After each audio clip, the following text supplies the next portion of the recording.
Hello student, A1 study गुरु में आपका स्वागत है। A1 tuition centre Bariyarpur Sitamarhi. Bihar board class 10th BTC math का एक्सरसाइज 1.3 का क्वेश्चन नंबर पहला बताने जा रहा है। इससे पहले का या इसके बाद वाला क्वेश्चन देखना हो तो वीडियो के डिस्क्रिप्शन में लिंक है, वहाँ से जाकर आप देख सकते हैं। चैनल का नाम हुआ A1 स्टडी गुरु, मैं इफ्तिखार सर। अभी तक जो व्यक्ति सब्सक्राइब नहीं किए सब्सक्राइब जरूर कर दे। पहला क्वेश्चन है, सिद्ध कीजिए कि रूट 5 एक क्या है, अपरिमेय संख्या है। कहा गया है कि सिद्ध कीजिए, यानी सिद्ध करके हमको बताना है, जांच करना है कि रूट 5 कौन संख्या है, एक अपरिमेय संख्या है। अब जब अपरिमेय संख्या सिद्ध करने के लिए बोला जाए तो हम कैसे सिद्ध कर सकते हैं। तो रूट 5 यदि अपरिमेय आ जाएगा तो कहेंगे अपरिमेय है। अपरिमेय कैसे आएगा? तो अपरिमेय कोई वास्तविक रूप नहीं है, अपरिमेय का कोई वास्तविक रूप नहीं है। अपरिमेय कोई वास्तविक रूप नहीं है तो वास्तविक रूप है किसका? तो परिमेय संख्या का वास्तविक रूप है, जिसको कहा जाता है यदि कोई संख्या P/Q के रूप में हो या लिखा जा सके वो परिमेय होता है, या जो P/Q के रूप में नहीं होगा वो क्या होगा, अपरिमेय होगा। मतलब हमें एक ही रूप है, वो है P/Q। P/Q है वो परिमेय होता है, और परिमेय अगर नहीं हुआ तो अपरिमेय हो जाएगा, उसका उल्टा हो जाता है। मतलब ये है कि हमको वास्तविक रूप किसका मिलता है, तो परिमेय का मिलता है, जो क्या है P/Q है। यानी हम क्या करेंगे, इसको जो संख्या हमें प्रूव करना होता है उसको परिमेय मान के चलते हैं। अगर परिमेय हो गया तो ठीक परिमेय रहेगा, अगर परिमेय नहीं हुआ तो अपरिमेय हो जाएगा। उसी प्रकार इस सवाल में हमेशा परिमेय मान के चलना होता है। तो क्या किए, हल की है, हल लिखे। हल लिखने के बाद लिखिए, क्योंकि रूट 5 एक अपरिमेय सिद्ध करना है, लेकिन हम संभावना दर्शा रहे हैं कि मान लेते हैं कि क्या है, यह परिमेय है। तो लिख दिए यदि संभव हो तो। संभव हो तो मतलब संभावना दर्शा रहा है कि अगर संभव होगा तब, न तो न। माना कि रूट 5 क्या है, एक परिमेय संख्या। या डायरेक्ट लिख सकते हैं आप कि माना कि रूट 5 एक परिमेय संख्या लिख सकते हैं। ये लिखेंगे तो ज़्यादा बेहतर होगा, क्योंकि यहाँ संभावना दर्शा रहे हैं रूट 5 परिमेय है, ये हम नहीं कर सकते ना। तो यदि संभव हो तो माना कि रूट 5 क्या है, एक परिमेय संख्या है। अब जब परिमेय हो गया तो परिमेय का मतलब होता है कि वैसी संख्या जो P/Q के रूप में हो या P/Q के बराबर हो। बराबर होगा कि मतलब ये परिमेय होगा, तो परिमेय का मतलब क्या हुआ कि P/Q होगा, मतलब P/Q के बराबर होगा। तो जैसी परिमेय संख्या है तो P/Q के बराबर है, तो रूट 5 बराबर हो जाएगा P/Q। रूट 5 बराबर P/Q क्यों माने हैं? क्योंकि हम रूट 5 को क्या मान लिए है, परिमेय मान लिया। परिमेय का रूप होता है P/Q, मतलब हम जैसे परिमेय माने, परिमेय P/Q होता है, इसका मतलब क्या है कि रूट 5 भी क्या हो जाएगा, P/Q के बराबर हो जाएगा।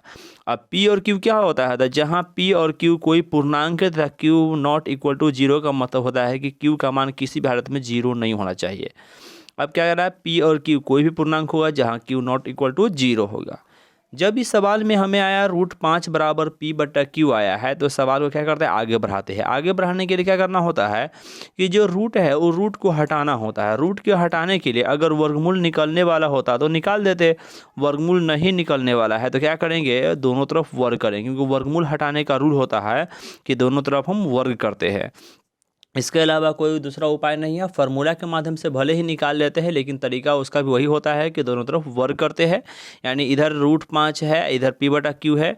अब एक साइड में रूट में रहे, चाहे दोनों साइड में रहे या उसी साइड में रहता है, किसी भी साइड में रहता है, अगर रूट को में से हटाना है तो उसे क्या करना होगा, दोनों तरफ वर्ग करना होगा। क्या करें, लिख दी यहाँ पर दोनों तरफ वर्ग करने पर, इतना लिख देंगे। दोनों तरफ वर्ग करने पर है तो यहाँ रूट 5 है तो रूट 5 के स्क्वायर कर दिए, यहाँ P/Q है तो P/Q के स्क्वायर कर दिए। रूट 5 के स्क्वायर किया तो 5 आएगा। इसका दो तरीका है, रूट से स्क्वायर खत्म कर देंगे तो 5 बच जाएगा, या ऐसे मान सकते हैं कि रूट 5 के स्क्वायर मतलब रूट 5 गुने रूट 5 हुआ। रूट के अंदर 2 को 5 था बाहर निकलेगा तो 1 को 5 हो जाएगा, तो क्या हुआ, 5 हो गया। P/Q के स्क्वायर किए तो हो गया P²/Q²। अब यहाँ मेरा मान आ गया 5 बराबर P²/Q², तो लिख दिए 5 बराबर P का स्क्वायर हम रहने दिए, Q का स्क्वायर जहाँ पर Q गुने Q कर दिए, क्या कर दिए, Q गुने Q कर दिए। अब क्या हुआ, ये नीचे वाला Q को हम इस साइड में लाए, क्योंकि 2 Q है, एक Q को इस साइड में लाएंगे तो क्या हो गया, 5Q बराबर P²/Q। अब ध्यान से देखिएगा, इस साइड में मेरा 5Q है, इस साइड में क्या है, P²/Q है।